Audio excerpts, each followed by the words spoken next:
Have you ever found yourself standing in your kitchen on the morning of Eid al-Adha, staring at the feast laid out before you, and wondering, can I eat before performing the Qurbani?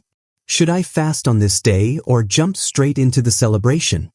This confusion between fasting and feasting on the day of Eid al-Adha is a question that has touched the hearts of many Muslims around the world, and today, we're going to clear that confusion with clarity, warmth, and deep understanding rooted firmly in the authentic teachings of Islam. Imagine the joy and anticipation that fills the hearts of the companions during the time of the Prophet Muhammad.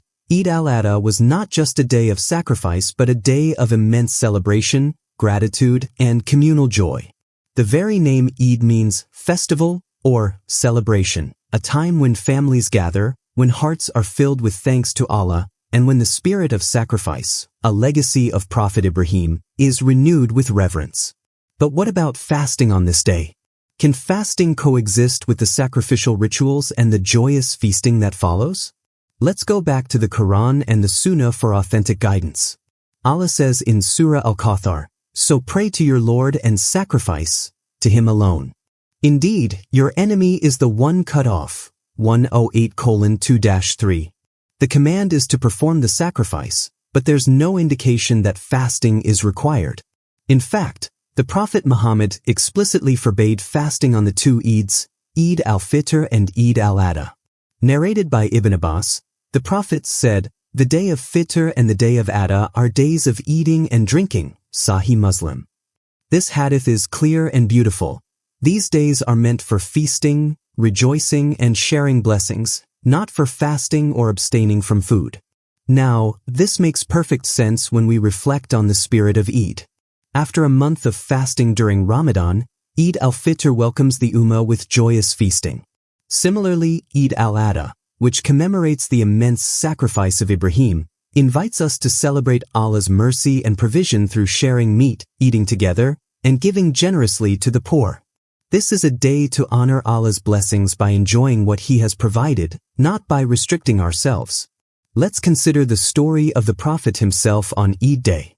He would wake early, offer the sacrifice, and then share the meat generously with family and neighbors, often starting the day with food rather than fasting. This tradition set by the Prophet is a powerful example for us, to greet the day of Eid with joy, community, and gratitude. But what about those who may feel compelled to fast because they are fasting regularly or are in the middle of a voluntary fast? While voluntary fasting is a noble act, the two Eid days are exceptions.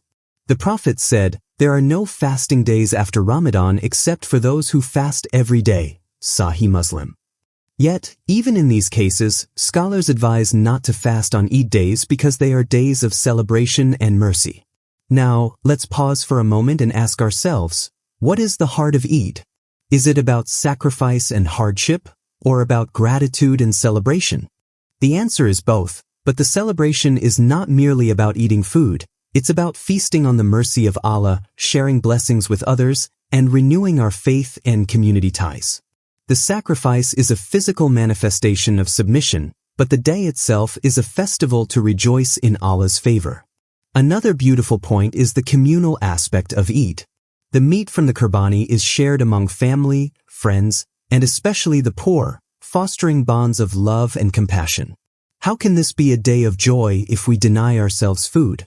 The Prophet's guidance reminds us that these days are meant for ease, happiness, and the strengthening of our ummah through generosity and feasting. So, if you find yourself confused on Eid morning, remember the words of the Prophet and the wisdom of the Quran. Do not fast on this day. Instead, wake up early, perform the sacrifice with a sincere heart, and partake in the blessings of the feast.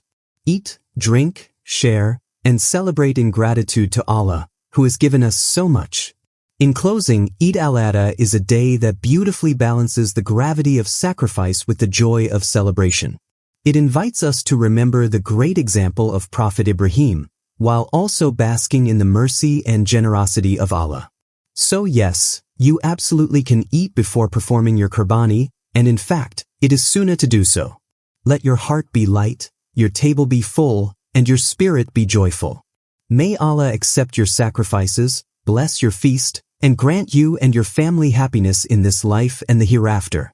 Ameen. If this message resonated with you, please like, share, and subscribe so we can continue spreading authentic knowledge that strengthens our faith and unity. Until next time, Assalamu alaikum wa rahmatullahi wa barakatuh.